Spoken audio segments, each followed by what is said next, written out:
menurut pendapat anak-anak semua, kalian mengetahui nggak sih gitu apa itu makhluk hidup, mulai dari jenis, ciri-ciri, cara beradaptasi dan sebagainya? Tahu nggak? Belum tahu ya? Nanti kita akan bahas bersama-sama. Nah, kemudian apakah kalian juga bisa membedakan makhluk hidup? Jika iya, bisakah nanti kalian menggolongkan makhluk hidup itu berdasarkan ciri-cirinya? Jadi di sini anak-anak belum paham ya?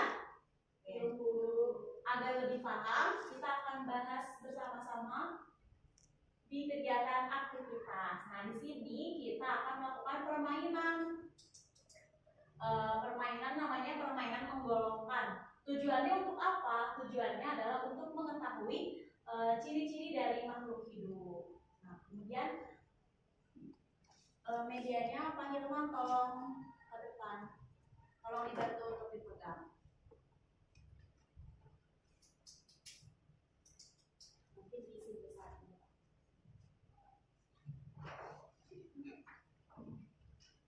Jadi ini medianya ya. Nanti kita akan melakukan permainan games dari sini.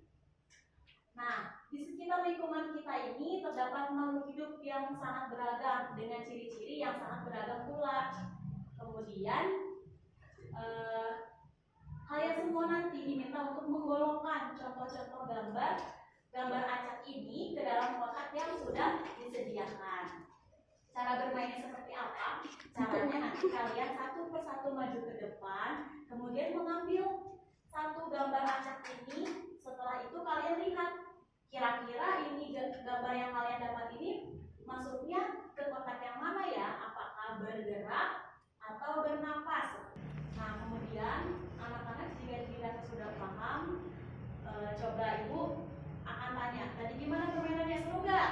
Seru. Jadi sekarang ibu mau tahu kalian sudah paham atau tidak dengan permainan yang sudah tadi dilakukan. Coba ibu mau ngasih 2 pertanyaan. Nanti yang bisa menjawab pertanyaan boleh angkat tangan ya. Soal yang pertama, apa yang dimaksud dengan makhluk hidup? Coba siapa yang tahu? Boleh Arya, apa jawabannya? Makhluk hidup itu yang bisa bergerak, bernapas, dan juga berkembang biak, Bu. Iya, betul sekali. Tepuk tangan buat Arya. Benar ya, makhluk hidup adalah makhluk yang bisa bergerak, bernapas, kemudian berkembang biak dan juga. Sebelum kita masuk ke topik yang pertama, kita akan membahas tentang ciri-ciri dan kebutuhan makhluk hidup. Nah, sebelum masuk ke konsep yang pertama, Ibu ingin bertanya terlebih dahulu. Kita adalah manusia yang dapat berdiri, bergerak, dan berjalan menggunakan kaki. Coba lihat di sekeliling kalian itu ada meja. Meja juga mempunyai kaki. Apakah manusia dan meja merupakan makhluk hidup yang sama? Tidak. Baik, mari kita jelaskan bersama. Makhluk hidup memiliki ciri-ciri tertentu yang membedakannya dengan benda tak hidup.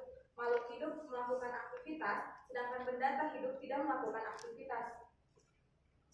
Makhluk hidup dapat dibedakan dengan benda tak hidup berdasarkan ciri-ciri dan kebutuhan makhluk hidup itu sendiri. Yang pertama itu adalah cara makhluk hidup untuk mempertahankan hidupnya. Karena dengan beradaptasi, makhluk hidup dapat memperoleh makanan, terhindar dari pemangsa, dan menjaga keadaan tubuh agar tetap normal. Adaptasi dapat dibedakan menjadi 4. Yang pertama ada adaptasi morfologi.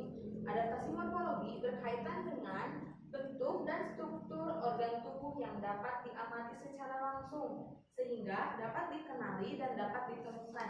Yang kedua ada adaptasi fisiologi. Adaptasi fisiologi dapat dilihat melalui penyesuaian fungsi alat tubuh bagian dalam makhluk hidup terhadap lingkungannya. Yang ketiga ada adaptasi anatomi. Adaptasi anatomi dapat dilihat melalui struktur dalam tumbuhan.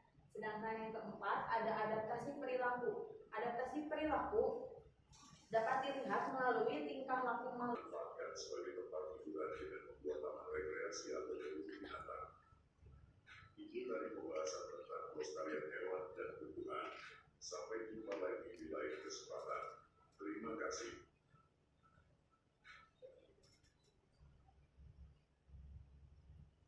Baik, setelah menyimak video, apa yang menyebabkan hewan dan tumbuhan langka?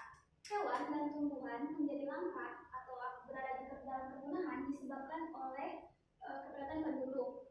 Mereka mengambil alih lahan tempat tinggal mereka.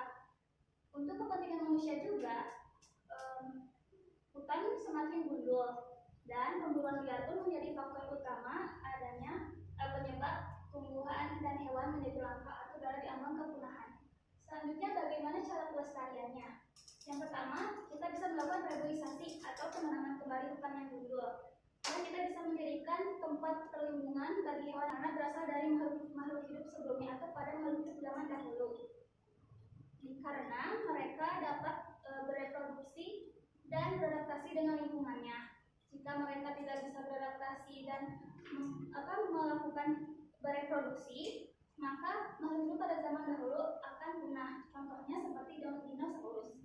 Dia tidak bisa beradaptasi dengan lingkungannya dikarenakan adanya faktor-faktor lingkungan tersebut. Lingkungan hidup merupakan segala sesuatu pada setiap makhluk hidup atau organisme yang mempengaruhi kehidupannya. Sebagai contoh, pada hewan kucing, segala sesuatu di sekeliling kucing dan berpengaruh pada keberlangsungan hidupnya, maka itu adalah lingkungan hidup bagi kucing. Dan begitu pun dengan pada manusia, segala sesuatu di sekeliling manusia dan berpengaruh pada kehidupan manusia, keberlangsungan lingkungan hidup ialah masuknya zat, energi atau komponen lain ke dalam lingkungan dari kegiatan manusia sehingga melampaui mutu lingkungan hidup yang telah ditetapkan. Adapun dampak besar bagi makhluk hidup untuk pencemaran yaitu ada 3. Yang pertama ada pencemaran air, yang kedua pencemaran tanah, yang ketiga pencemaran udara. Nah, adapun pencemaran air, di mana air itu pasti tentunya ada yang bersih, ada yang kotor. Nah, air yang bersih juga itu belum tentu bersih. Maka dari itu kita harus melihat dari wujud air tersebut dan kadar air tersebut. Apabila kita tidak melihat wujud sifat air tersebut, nah itu akan mengakibatkan dampaknya bagi kita tersendiri, yaitu penyakit seperti diare dan DBD. Lalu ada pencemaran tanah, di mana pencemaran tanah ini sangat berbahaya bagi makhluk hidup maupun manusia. Coba kalian amati lingkungan sekitar kalian, apakah kalian melihat makhluk hidup? Melihat? Jika melihat, sebutkan apa saja yang ada di sekelilingmu. Coba lihat apa aja. Teman-teman semua Benar, boleh. Rani. ada tumbuh-tumbuhan, Boleh. Lindi. ada hewan. Oke, baik. Kita apresiasi dulu bagi kita semua. Nah, lalu selanjutnya Bapak akan memberikan tas lembar. Coba kalian rangkum kembali pada materi hari ini, apa saja yang kalian ketahui di pertemuan hari ini.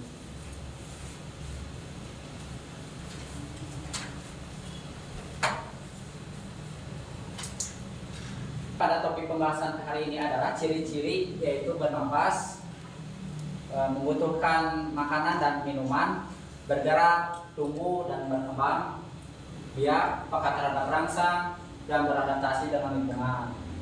Berikutnya, hilangnya kesadaran menjaga keberlangsungan makhluk hidup. Jika kita tidak melestarikan lingkungan, akan menyebabkan berbagai dampak lingkungannya. Lingkungan mempunyai peran penting untuk kelangsungan hidup manusia, hewan, dan tumbuhan. Lingkungan tidak sehat disebabkan oleh kebiasaan kita. Mungkin dicukupkan saja pada pembelajaran hari ini.